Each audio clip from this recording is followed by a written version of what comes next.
Bi museotan historia partekatua. Bereizi dabe Gernika Lumon. Jorratz begia, gerrako umeak izeneko erakusketa inauguratuz. Euskal Herria Museoak eta Gernikako Bakearen Museoak, Gerra Zibilean Euskal Herriko umeek izan eben erbestealdiari buruzko erakusketa bat edegi dabe aldi berean. Erakusketa honek 1926ko gerran Amerikara, Belgikara, Kataluniara, Frantziara, Britania Handira eta Sobietar Batasunera ebakuatu ziren Euskal Herriko 34.000 umek baino gehiagok egin eben bidaia dauka oinarri. Memoria hori hurrengo belaunaldiei transmititzeko sedea edukitzeaz gain. Ekitaldi honetan, Leixuri Arrizabalaga Garruza izan da Euskara Kultura eta Kiroleko diputadua. Nik, balenik eta behin eskerrak emoten hasi gura neuke, erakusketaren komisarioi egindako lanagatik, Juiteri, eta baita be, Monikari, eta baita be, Gernikako Bakearen Museoa eta Euskal Herria Museoko lantalde osoari. Eta zelan ez, eskerrik beroenak bebai, erakusketa hau posible egin daben guztiei, intxorta 1927 Kultur Elkarteari, Birminghamgo Unibertsitateari, Basque Children Association Euskadiri, Gernikako Bakearen Museoari eta Euskal Herria Museoari. Baita, proiektu honetan parte hartu daben gerrako umeei eta bere zenidei kruzita zetuteko aukera aukidot, zoragarria benetan. Zeure esperientzia gugaz partekatu ahal izetea, eskerrik asko bihotzez. Segun testigantzatire, erakusketa honen uina, erakusketa honen birikia bihotza. Horratz begia, gerrako umeak. El ojo de la aguja, niñas y niños de la guerra, erakusketa aurkezteko deitu zaituztegu. Alkarlanaren emoitza da, gaur aurkezten dugun erakusketa hau. Eta alkarlanak, hain zuzen be, albidetzen dau gure memoria historikoa eraikitzea eta gizarte osoari zabaldutea. Museoak ezinbesteko tresna dira ondarea balioan jarteko eta historia transmitiduteko. Gure kasuan, Euskal Herria Museoak Euskal identidadea zabaldu eta indartzeko egiten daulan. Eta erakusketa honek, hain zuzen, hori gogorarosoten deusku. Gure historia ez tala liburuetan edo artxiboetan soilik existiduten. Gure historian, umeek erbestean egon arren, beraien kultur jarduerakaz Euskal identidadea bizirik mantenidu ebela erakusten deusku. Dantza, musika, kanta, horiet danak gauza gaur egunean aixiaren gauza direzela emoten dauzenak, tresna politiko bilakatu ebesan, erbestean, egozan, aur arek, beren herrian, Euskadin jasotzen ari zanaren barri emoteko. Salaketa modura erabili ebesan, dantza, musika eta kanta. Kulturaren bidez, salaketa politikoa egin eben. Da adibide horren adierazgarri dira elai-alai taldeko umeak. Frantzia osoan euskal dantzak eta bestiak zabaltzen jardun ebenak beren sustraiei eutziz. Hau gerra zibileko umeen testigentzetan dago oinarrituta eta bi espaziotan garatzen da. Gernikako Bakearen Museoan eta Euskal Herria Museoan. Bi museo, bi begirada osagarri eta helburu amankomun bat. Memoria historikoa zaintzea eta belaunaldi barriei transmitidutea. Ez da soilik iraganari begiradako erakusketa bat. Etorkizunera begiratzeko tresnabe bada. Gure historiako horri ezezagunak ez galtzeko deia da eta ate bat zabaltzen dau beste hainbeste kontakizun be azalaratzeko. Gaur egun bizi dugun etorkinen egoeragaz empatia be pizteko, gure lurraldera heltzen diran ume eta gaztetxoen egoera be ulertuteko. Amaitzeko, azpimarratu gura neuke erakusketa honetan nabarmendudan mezu indartzua. Erbestean egonarren euskal aurrek euren identidadea, euren kultura, euskal kultura bizirik mantenidu ebela. Eta gaur hemen gu gara horren lekuko eta guk aitortza egiten diegu. Gu gara transmisio horren urrengoko katearen eslaboia. Gozatu eta esposizio erakusketa honegaz batera hausnartzera gonbidatu nahi zaituztegu. Eskerrik asko. Bestetik, Jose Maria Gorroño Etxebarrieta, Gernikako alkatea eta Bakearen Museoko Fundazioko presidente izan da, eta berba hunkigarriak partekatu dauz. Gaur zabaltzen dugun erakusketa, 1937an, 34.000 baino ume gehiago joan ziren, euren etzie, euren gurasoak, familize, lagunek, dana itxita.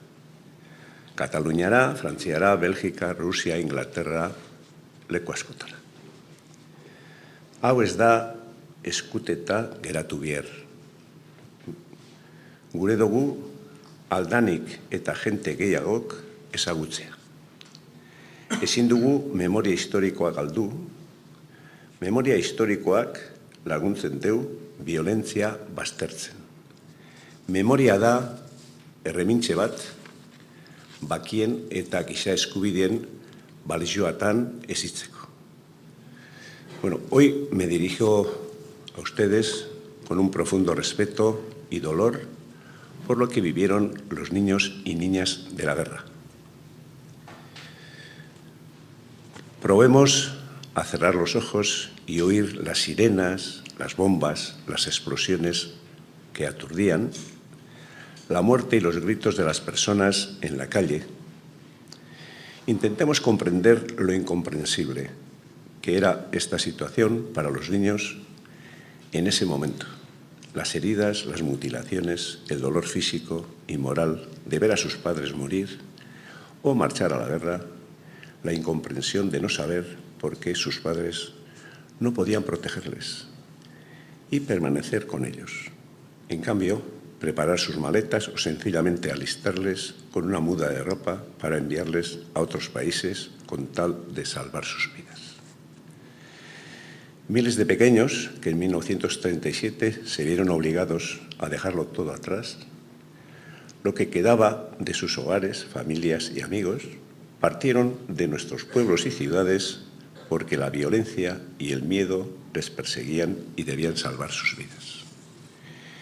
Niños que pasaron las fronteras con pocas cosas o casi nada en sus manos. La maleta que más pesaba y llevaban a cuestas era la del dolor de no ver más a sus padres y la carga del exilio.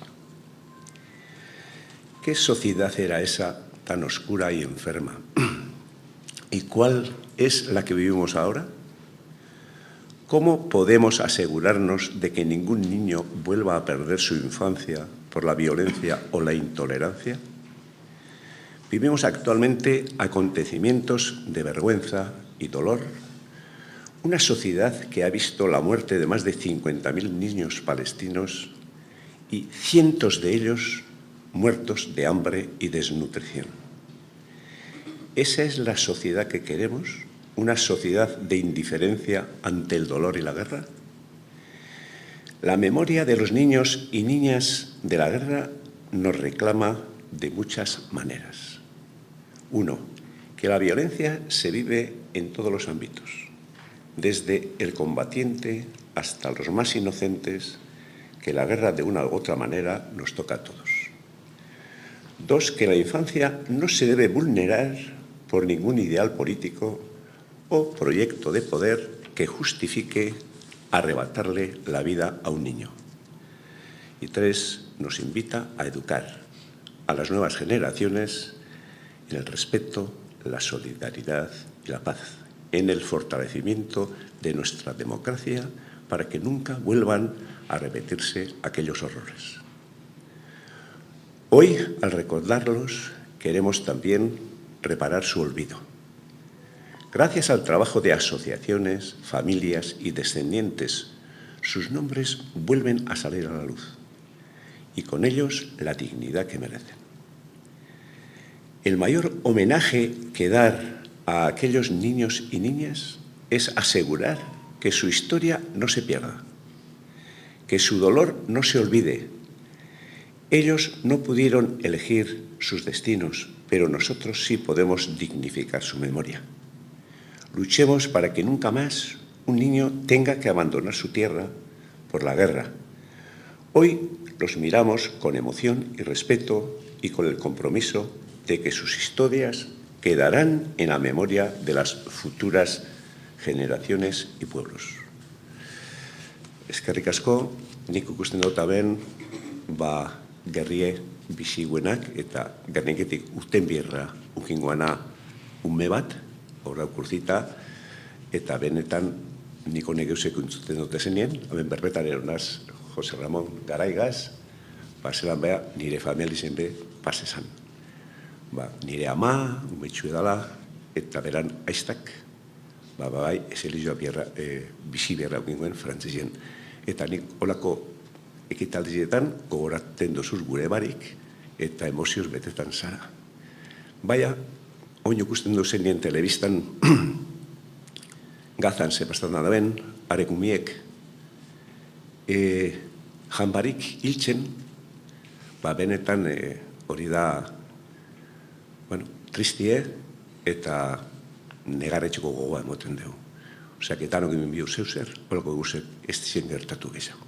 Erakunde laguntzailetako ordezkariak be parte hartu dabe, Intxorta 1927 kultura elkarteak besteak beste, hain zuzen ere Monika Jato ere izan da bertan, Birmingham Unibertsitateko irakaslea, eta Memorias Transgenerational Care ikerketa taldeko kidea, eta Josu Txueka ere izan da EHUko irakaslea. Erakusketa honen ikerketen eta historian garrantzitsua izan diren protagonistei buruz aritu dira hauek, gerrak gauzatzen dabien sarraskiak eta injustiziak salatuz.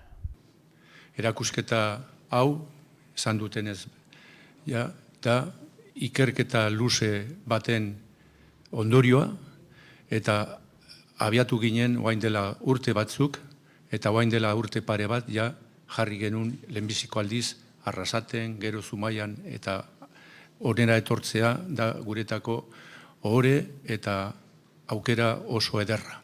Zergatik, denok dakigun bezala, Gernika kontu hoietaz leku esanguratsuenetako bada, Gerra Zibilaren kontestuan.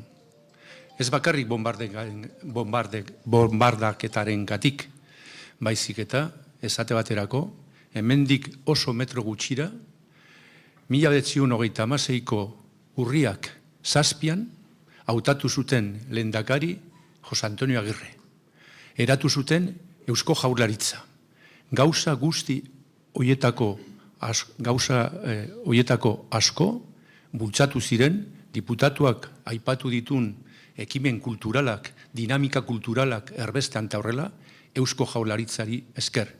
Egundoko protagonismoa izan zuen Eusko Jaurlaritzak ume hoien erbesteaz. Eta Jose Antonio Agirrek, gerra bukatutakoan, 1941 eta hurrengo urtean argitaratu zuen, liburu bat, bere gerraren memoria eta ibileraz hitz egiten zuna. Liburu horren izenburua zen, de Gernika a Nueva York, pasando por Berlín. Izenburu horrekin, milaka umek idatze zezaketen olako zerbait. Umeak izan ez balira, eta izango balute zera Jose Antonio Agirrek zeukan heldutasuna, idatzi zezaketen olako liburuak. Esateako, baten batek idatzi zezaken. De Bermeo a Buenos Aires, pasando por Donibane Loitzune. Beste batek idatzi zezaken. De Portugalete a Cardiff, pasando por Stoneham. Beste batek idatzi zezaken.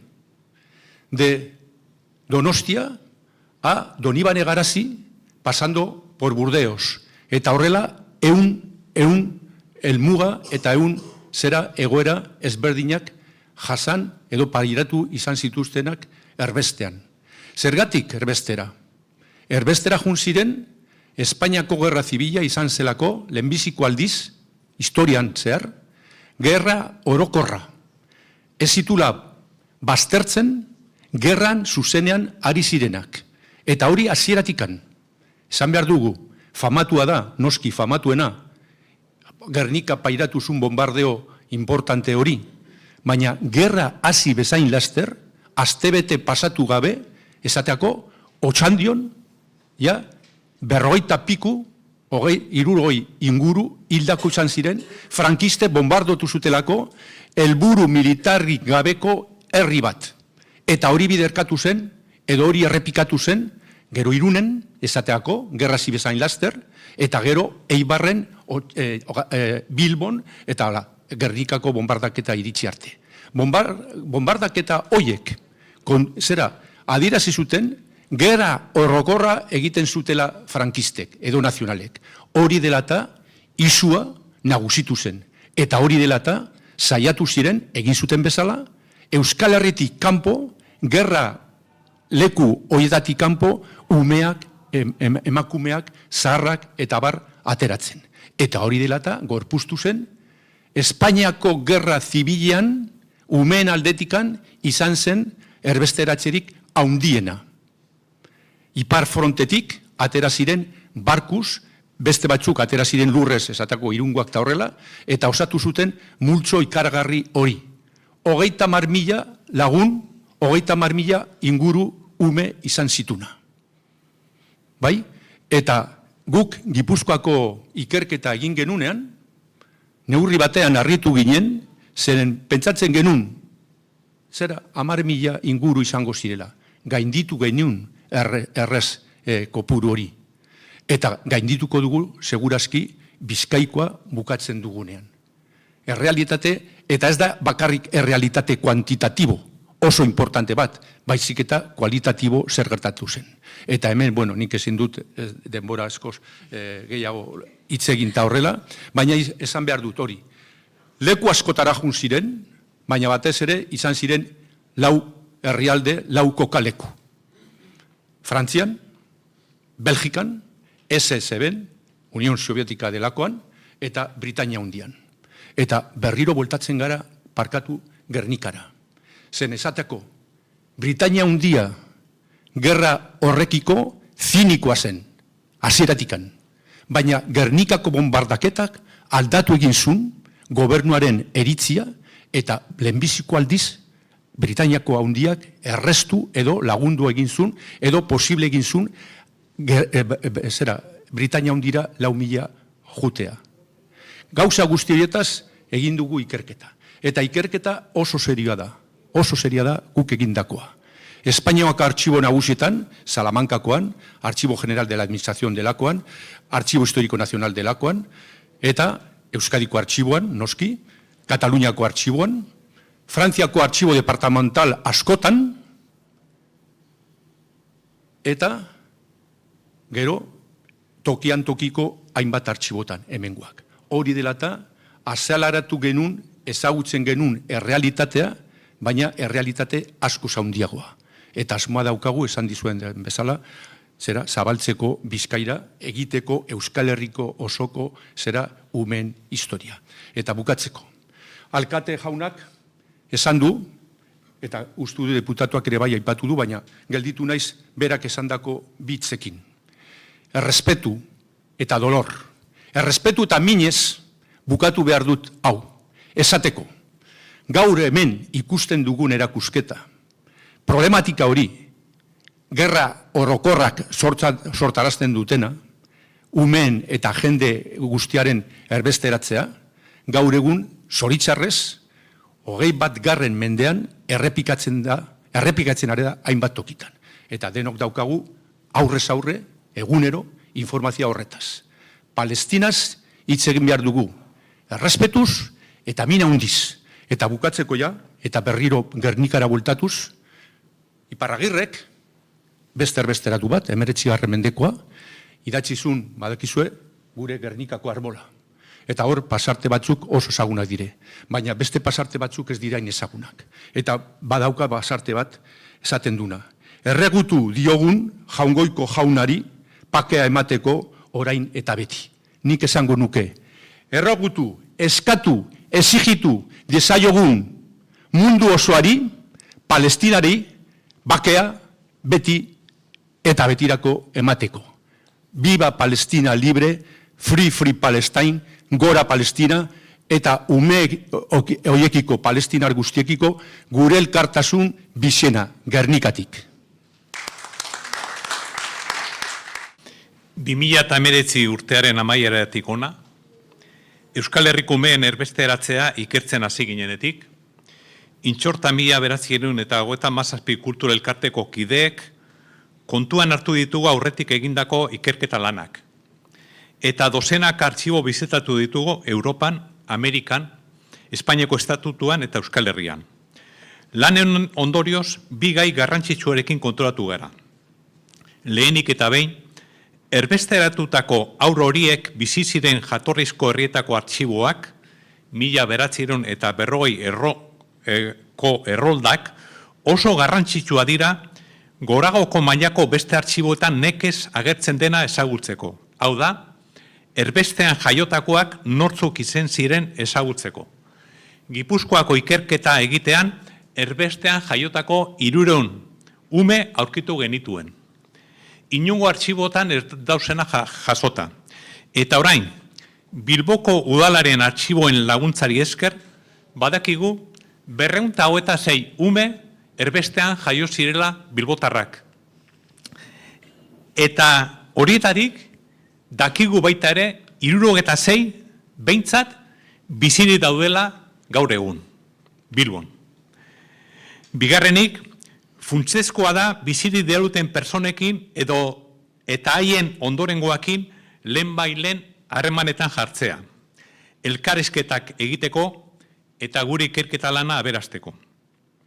Gipuzkoan, erbestera joan ziren edo erbestean jaio ziren 55 umeek elkarrizketatu genituen, eta haien 81 ondorengoakin harremanetan jarri ginen.